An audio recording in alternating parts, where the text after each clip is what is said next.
Salut à tous! Alors aujourd'hui on se retrouve dans cette nouvelle vidéo pour faire le point un petit peu au niveau potager puisque comme vous le savez je suis restée quand même 15 jours entre -8 et -4. Après j'avais eu 3 jours de redoux. Derrière ça avait de nouveau pas mal regelé pendant quelques jours puisque j'étais montée ce coup-ci jusqu'à -11. Et derrière, après, le redoux est arrivé et bien évidemment, j'aurais pu vous faire cette vidéo avant, mais voilà, comme vous le savez, j'ai eu d'autres choses à faire, donc elle arrive maintenant. Alors bon, quand même, je suis agréablement surprise parce que comme vous pouvez voir, les choux chinois ont quand même résisté, même si bien évidemment, on voit que ça a quand même brûlé, hein. Alors ça a brûlé un petit peu au-dessus parce que la bâche, elle appuyait dessus, hein. Regardez comme un peu ce chou là.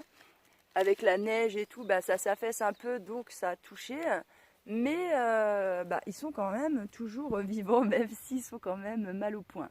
Donc comme vous pouvez voir, ça y est, hein, ils montent à graines. Donc je suis contente, hein. Ça veut dire que le chou chinois, qui à la base est donné pour une résistance, je crois, à -8, et ben voilà, -11 protégé sous un voile d'hivernage et sous une bâche, et bien ça arrive à monter à graines. Donc ça veut dire que je pourrais faire mes graines de choux chinois sans problème. Alors là, cette année, je vais pas les conserver, les choux chinois. Là, petit à petit, je suis en train d'enlever les feuilles, de donner ça aux poules et aux oies qui se régalent. Parce que j'ai un autre chou, du chou cabu, là-bas, qui, eux, j'aimerais bien faire les graines cette année. Et on ne peut pas laisser plusieurs choux ensemble, puisque ça s'hybride. Et après, voilà, ça donne des choux qui ne sont pas très comestibles. Donc pour éviter voilà, ce genre de problème-là, bon, cette année, c'était vraiment histoire de faire un test pour voir si ça tenait. Maintenant que je vois avec les protections et tout ça, ça peut passer l'hiver. Eh bien, voilà, l'année prochaine, peut-être que ce sera à ce tour-là du chou de faire ses propres graines. Ça, c'est la blette là, qui a 2 ans. Donc, elle a quand même pas mal ramassé celle-là, mais elle est plus vieille et puis plus au bord. Parce que regardez, celles qui sont au centre là et plus jeunes, elles sont vraiment nickel, hein. Donc je pense que ça va bien donner cette année, ça va être pas mal. Mes salades aussi, franchement, ça n'a pas bougé une oreille. Bon, bien évidemment, j'ai déjà commencé à taper dedans. Donc elles sont plus aussi grosses que ce qu'elles n'étaient, mais franchement, ça a bien tenu le choc. Malgré le fait qu'elles étaient complètement congelées, voilà, c'est nickel. Mes petits fraisiers sont vachement bien développés, c'est trop mignon. Et puis voilà, sinon mes autres choux ils sont quand même très jolis. Et bon, alors j'en reviens toujours à celui-là. C'est un chou-fleur qui à la base a vraiment une faible rusticité. Alors je comprends pas trop parce que sur l'étiquette c'était donné pour une résistance à -2, -3. Et bon là je crois qu'il y a un souci. Bon, après, ça peut être un -2 à un -3, mais quand la pomme, en fait, elle est formée, et comme moi, là, comme vous avez vu, la pomme n'est pas formée, c'est en croissance, etc. Alors peut-être que il y a une rusticité qui est plus élevée quand il est à ce stade-là que quand il pomme. Donc ça, c'est un truc qu'il faudra que je teste pour voir un petit peu ça, si ça vient de là ou pas. Mais bon, après, sinon, je suis super contente que ça tienne. Voilà, qui tiennent le choc comme ça. Et donc ça c'était du chou brocoli. Et bon franchement le chou brocoli il est plutôt voilà, ça se porte bien chez moi, ils sont jolis. Je sais pas trop ce que ça va donner après. Je pense que normalement il devrait monter à graines. Donc on verra. Mais bon voilà, disons que pour cette année quand même, ces tests là, c'est quand même une belle réussite. Je voulais vous montrer aussi que malgré toute la neige que j'ai eue, malgré le gel que j'ai eu, malgré tout ça, regardez que j'ai toujours ma rhubarbe qui est en feuilles. Elle n'a pas perdu ses feuilles de l'hiver. Alors ici, ça l'avait perdu, mais elle commence à repousser. Mais là, il y en a plein qui sont restées. Pourtant, on voit autour les grosses, hein, elles sont mortes. Mais celles-là, elles sont toujours restées comme ça, quoi. Alors que l'année dernière, ça avait complètement disparu. C'est dingue. Et donc ici j'ai le chou cabu, hein, c'est celui-là avec lequel je veux faire mes semences cette année. Et donc lui c'est pareil, hein. Bon après je savais que c'était quand même rustique, bon on voit que ça l'a abîmé hein, quand même un petit peu le gel, hein. Mais il a tenu la neige, le gel, tout ça sans protection. pareil, je suis super contente que ça ait tenu le choc. Alors j'ai celui-là aussi, mais bon, celui-là, comme vous voyez, ça n'a pas paumé, il est vraiment moche. Alors bon, celui-là, je vais le couper. Et puis je donnerai sûrement les feuilles aux poules. Et puis je garderai que celui-là pour les graines. Là, je me retrouve sur l'autre côté du potager où là, c'était les restes de blettes et de chouquelles que j'avais planté là, comme ça, dehors. Et là, c'est sans protection. Et donc, vous allez voir que, mine de rien, la blette, même si elle a les feuilles aux alentours, hein, comme on peut voir le marron, là, comme ça, c'est, voilà, les feuilles qui étaient plus gros qui sont mortes, le cœur, lui, est resté quand même nickel. On peut voir quand même que le choucal, même si c'est quand même hyper résistant, il a quand même pâti hein, de la neige, du gel, etc.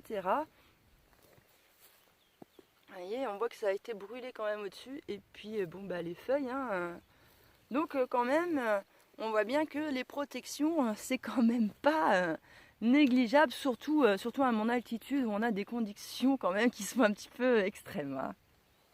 Et là, eh bien, regardez ça. Ah non, mais cette salade, elle est vraiment merveilleuse, quoi.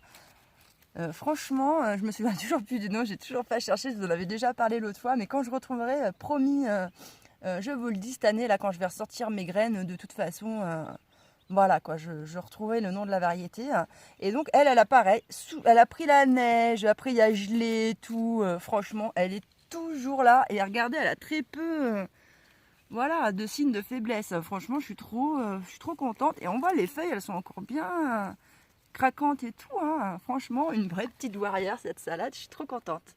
Alors là, nous voilà donc dans la serre. Et quand même, eh bien, les choux dans la serre se portent quand même bien. Hein. Ils sont jolis, etc.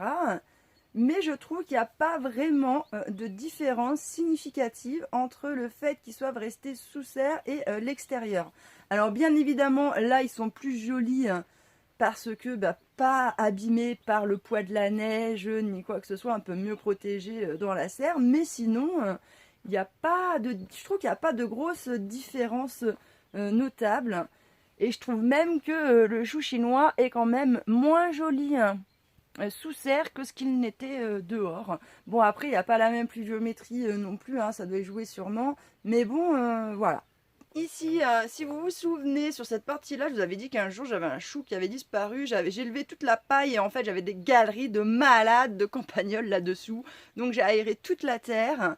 Et j'espère que j'aurai pas trop de soucis cette année. Là, ici, j'ai planté un petit rosier que j'avais dehors. Je l'ai mis ici de façon à ce qu'il se fasse attaquer par les pucerons et que j'ai pas d'attaque de pucerons ou quoi que ce soit ailleurs, en fin de compte. Et là, vous voyez qu'il y a un petit morceau de bois. C'est parce que, regardez ici, j'ai plein de coccinelles qui sont là. Et donc, voilà, j'espère que comme ça, elles feront le taf. J'en ai un autre là aussi. Et hop, elles sont toutes là, les petites coccinelles. En fait, elles sont en hyper grand nombre dans mon stockage de bois. Et du coup, souvent, quand je prends du bois, j'ai plein de coccinelles. Alors du coup, j'ai pris 2-3 morceaux que j'ai mis là. Et comme ça, je me dis, bon, hein, peut-être ça fera le taf. Mais le souci, c'est que ça n'empêche pas quand même la prolifération, comment ça s'appelle là, des pucerons quoi. Hein, vous regardez, voilà, mes petites salades, elles sont toujours infestées, hein, malgré le fait que j'ai mis les coccinelles, parce que bien évidemment, faisant trop froid, je pense qu'elles sortent pas trop. Hein. Donc bon, hein. Ici, comme vous pouvez voir, c'est de l'oignon. Alors ça, c'était de l'oignon, pareil, c'est un test que j'avais trouvé, que j'avais pris dans le commerce et puis qui avait germé, je l'avais planté et il est monté à graines. Et donc j'avais récupéré les graines et bon, en calculant le temps que ça arrive dans le commerce, comment il le stocke, machin et tout, je me suis dit que c'était forcément voilà, un oignon qui se semait l'hiver pour le printemps. Et donc bon bah voilà, ça grandit hein, petit à petit. Ils étaient vachement plus petits quand je les ai repiqués. J'en ai perdu que 2 ici là, mais bon j'ai vu j'avais une limace qui était un peu dessus. Donc je pense elle m'a peut-être mangé quelques-uns. Mais bon voilà, donc ça je suis assez contente. Et donc là j'ai tout ce stock de petites salades, mais bon c'est pareil, c'est envahi par les pucerons. Hein. Donc bon, hein, je laisse. Au moins je me dis de toute façon, ça se concentre sur les petites salades et au moins ça me laisse tranquille ailleurs. Parce que même du côté là, hop, regardez, voilà, je suis infestée. Donc bon, de toute façon, donc je n'ai pas besoin de les garder en serre puisque dehors protégées, certaines variétés tiennent très très bien. Et comme vous avez vu, même certaines variétés non protégées arrivent quand même à tenir. Donc voilà, dorénavant, je ne les ferai plus mes salades sous serre. Je les ferai uniquement dehors parce que voilà, sous serre, de toute façon, je les cultive, mais c'est pas pour les manger moi. Donc tant qu'à faire, autant que je ne me casse pas la tête à les cultiver sous la serre. Aussi, si je voulais vous montrer mon petit artichaut qui lui, il a tenu le coup. Hein. Donc bien protégé. Bien évidemment, les feuilles qui étaient rabattues sur le cœur, elles ont un peu ramassé. Hein. Je l'avais bien entouré de plusieurs tours de voile d'hivernage avec la laine de mouton au cœur. Et donc, voilà, je suis contente. Il a tenu. Dehors, ça n'a pas tenu. J'attends de voir s'il y a des repousses qui vont sortir. Mais voilà, donc déjà un artichaut, ça c'est cool. Et donc aussi j'en profite pour vous montrer mes petites tomates. Bon alors bien évidemment on sort quand même là où les jours commencent à augmenter. Mais bien évidemment elle tire un peu la gueule parce que ça a manqué de luminosité. Comme l'année dernière il a commencé en fin décembre, janvier à avoir des petits soucis comme ça. Des feuilles un peu malades et tout. Mais bon comme je vous dis je me fous un petit coup de potasse et ça règle généralement un peu le problème. Donc là, elles sont quand même très très grandes, mes pieds de tomates. Donc il va falloir quand même que je les taille à un moment donné, parce que voilà, c'est trop grand. Et sous mon dôme de ma yourte, ça commence à être limite. Donc bon, clairement, cette année, je les lancerai moins tôt que ce que j'ai fait. Cette année, je les ai lancés dès que j'ai eu les premières tomates. Donc c'était en juin. Enfin, dans le mois de juin ou dernier carat, c'était début juillet, je crois. Et donc, je pense qu'il vaut mieux que je les lance plus fin juillet pour éviter qu'elles atteignent cette hauteur-là maintenant, quoi. Puisque moi, je peux pas les mettre avant quand même mi-mai dans la serre et à l'extérieur, c'est pas avant mi-juin, quoi. Donc voilà, il va falloir que cette année, je les lance un petit peu plus tard. Et de toute façon, là, je vais les couper. J'attends encore un petit peu voilà, que la luminosité soit plus importante et que je puisse remettre mon châssis chauffant. Comme ça, eh bien, je pourrai faire plein de boutures en fin de compte, ce qui avancera quand même pas mal au niveau de la saison. Et en même temps, je lancerai des graines à côté. Et comme ça permettra de voir un petit peu comment je prends de l'avance en fin de compte en faisant des boutures ou en lançant après avec les graines, on verra tout ça. Voilà donc un petit peu pour le potager, où est-ce que j'en suis, etc. Je suis plutôt quand même assez satisfaite maintenant des résultats que j'arrive à obtenir. Et donc je croise les doigts pour que cette année ce soit la bonne au niveau potager. Parce que l'année dernière, avec la grosse sécheresse qu'on a eue sur l'année, puisque ça avait commencé déjà, la sécheresse avait commencé déjà à l'automne, à l'hiver et au printemps et l'été. En fait, on a eu un an vraiment de sécheresse ici dans ma région. L'année dernière, il est tombé vraiment beaucoup moins de pluie que ce qui tombe à l'accoutumée. Et pourtant, chez moi, déjà, il pleut pas beaucoup puisque je suis entre 500 et 600 mm par an. Mais là, on a été vraiment en dessous, ça a été vraiment le carnage. Cette année, déjà avec l'hiver pluvieux qu'on a eu, neigeux, etc., ça a bien rechargé le sol. J'ai plus de cuves. Bon, j'espère, j'y crois très fort. Cette année, j'espère que c'est la bonne. Voilà les amis, écoutez, moi sur ces bonnes paroles, je vous laisse. Je vous remercie de m'avoir écouté. Je vous dis à bientôt dans une prochaine vidéo.